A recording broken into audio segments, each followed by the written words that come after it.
ಶ್ರೀ ಗುರುಭ್ಯೋ ನಮಃ. ಹರಿ ಓಂ. ವಕ್ರತುಂಡ ಮಹಾಕಾಯ ಕೋಟಿ ಸೂರ್ಯ ಸಮಪ್ರಭಾ ನಿರ್ವಿಘ್ನಂ ಕುರು ಮೇ ದೇವ ಸರ್ವಕಾರ್ಯೇಷು ಸರ್ವದಾ. ಈ ನಿಮ್ಮ ಕ ವೆಂಕಟೇಶ್ ಶರ್ಮಾ ಮಾಡುವ ಅನಂತ ನಮಸ್ಕಾರಗಳು. ಸರ್ವ ವಿದ್ಯಾ ನಮ್ಮ ಚಾನಲ್ಗೆ ಸ್ವಾಗತ.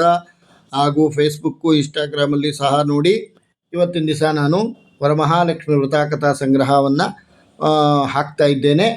ಪೂರ್ವದಲ್ಲಿ ಸತ್ಯಲೋಕವಾಸಿಗಳಾದ ಋಷಿವರ್ಯರೆಲ್ಲರೂ ಕೈಲಾಸ ಪರ್ವತದಲ್ಲಿ ನಾನಾ ವಿಧವಾದ ಮಣಿಗಳಿಂದಲೂ ಪಾಟಾಲ, ಅಶೋಕ, ದೇವಹೊನ್ನೆ, ಖರ್ಜೂರ, ಪಗಡೆ ಮುಂತಾದ ವೃಕ್ಷಗಳಿಂದ ನಿಬಿಡವಾಗಿಯೂ ಕುಬೇರಾದಿ ಸಮಸ್ತ ಗಣ ಸಮೂಹದಿಂದಲೂ ಇರತಕ್ಕಂತಹ ಕೈಲಾಸ ಪರ್ವತದಲ್ಲಿ ರತ್ನ ಖಚಿತ ಸಿಂಹಾಸನಾರೂಢವನಾಗಿರುವ ಪಾರ್ವತಿ ಲೋಲನಾದ ಉಮಾಪತಿಯನ್ನು ನೋಡಿ ಪಾರ್ವತಿಯು ಪ್ರಾಣೇಶ್ವರ, ಈ ಭೂಲೋಕದಲ್ಲಿ ಭಕ್ತಿಯಿಂದ ಪೂಜಿಸುವವರಿಗೆ ಸಕಲ ಇಷ್ಟಾರ್ಥಗಳನ್ನು ಕೊಡುವುದಾಗಿಯೂ ಅತ್ಯಂತ ರಹಸ್ಯವಾಗಿಯೂ ಪಾವನವಾಗಿಯೂ ಇರತಕ್ಕಂತಹ ವ್ರತವೊಂದನ್ನು ಹೇಳಬೇಕೆಂದು ಪ್ರಾರ್ಥಿಸಲು, ಆಗ ಕರುಣಾಳವಾದ ಸ್ವಾಮಿಯು ಪರಮೇಶ್ವರನು, ಎಲೆ ಪಾರ್ವತಿ ದೇವಿ ಕೇಳು, ವ್ರತಗಳೆಲ್ಲ ಉತ್ತಮವಾದುದಾಗಿಯೂ ಸರ್ವಶ್ರೇಷ್ಠವಾಗಿಯೂ ಇರತಕ್ಕಂತಹ ವರಮಹಾಲಕ್ಷ್ಮಿ ಎಂಬ ವ್ರತವೊಂದುಂಟು.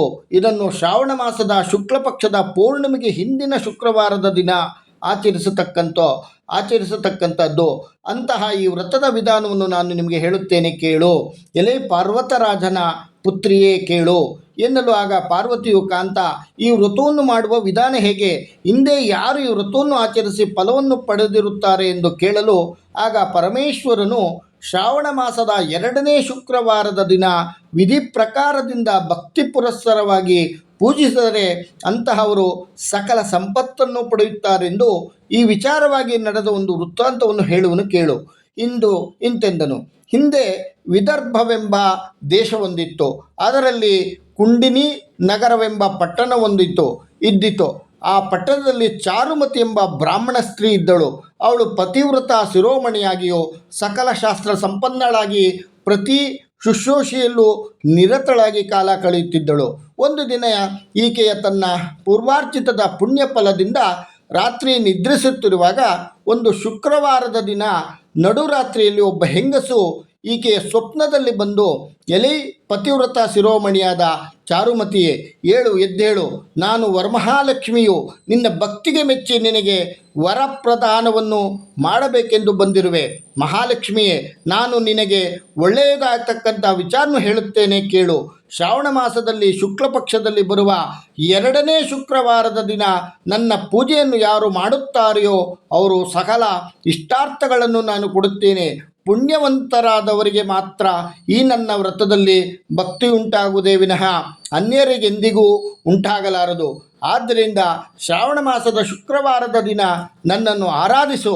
ನನ್ನ ಆರಾಧನೆಯಿಂದ ನೀನು ಅಷ್ಟಭೋಗ ಸುಖ ಸಂತೋಷ ಸಕಲ ಸಾಮ್ರಾಜ್ಯಗಳನ್ನು ಪಡೆಯುವೆ ಎಂದು ಹೇಳಿ ವರಮಹಾಲಕ್ಷ್ಮಿಯು ಅಂತರ್ಧಾನವನ್ನು ಹೊಂದಿದರು.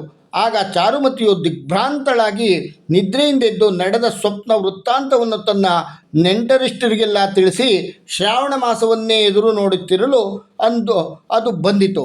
ಆಗ ಚಾರುಮತಿಯೇ ಮೊದಲಾದ ಎಲ್ಲ ಸ್ತ್ರೀಯರು ಅತ್ಯುತ್ಸಾಹದಿಂದ ನಿರ್ಮಲ ಮನಸ್ಕರಾಗಿ ವಸ್ತ್ರಾಭರಣಾಲಂಕೃತರಾಗಿ ವರಮಹಾಲಕ್ಷ್ಮಿಯು ಹೇಳಿದಂತೆ ವಿಧಿಪೂರ್ವಕ ವ್ರತವನ್ನು ನೆರವೇರಿಸಿದರು.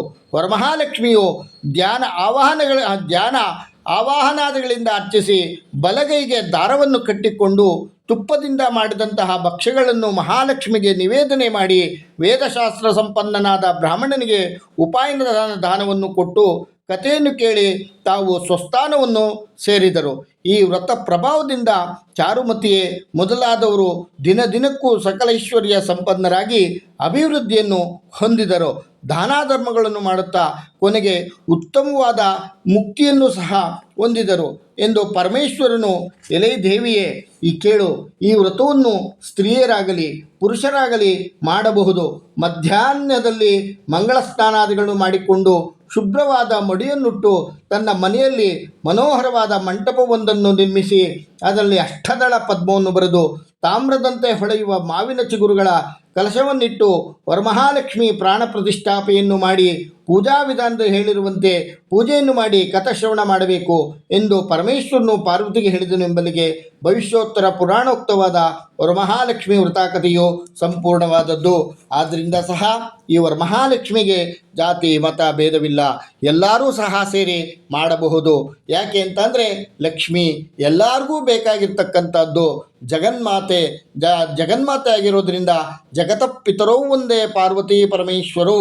ಆದ್ದರಿಂದ ಪಾರ್ವತಿ ಪರಮೇಶ್ವರೇ ಸಹ ಈ ವ್ರತವನ್ನು ಹೇಳಿದ್ರಿಂದ ಎಲ್ಲ ಮುನುಕುಲೋತ್ತಮರು ಕೂಡ ಈ ಜಾತಿ ಮತ ಭೇದ ಯಾವುದೂ ಬೇಡ, ಎಲ್ಲರಿಗೂ ಒಳ್ಳೆಯದಾಗಲಿ, ಎಲ್ಲರೂ ಸೇರಿಕೊಂಡು ವರಮಹಾಲಕ್ಷ್ಮಿ ವ್ರತವನ್ನು ಆಚರಿಸಿ ಎಲ್ಲರಿಗೂ ಒಳ್ಳೆಯದಾಗಲಿ, ಸದ್ಬುದ್ಧಿ ಎಲ್ಲ ಕೊಟ್ಟು ಸ್ವಾಮಿ ಕಾಪಾಡಲಿ. ಸರ್ವೇ ಜನ ಸುಖಿನೋ ಭವಂತು, ಸಮಸ್ತ ಸನ್ಮಂಗಳಾನಿ ಭವಂತು. ಸ್ವಸ್ತಿ.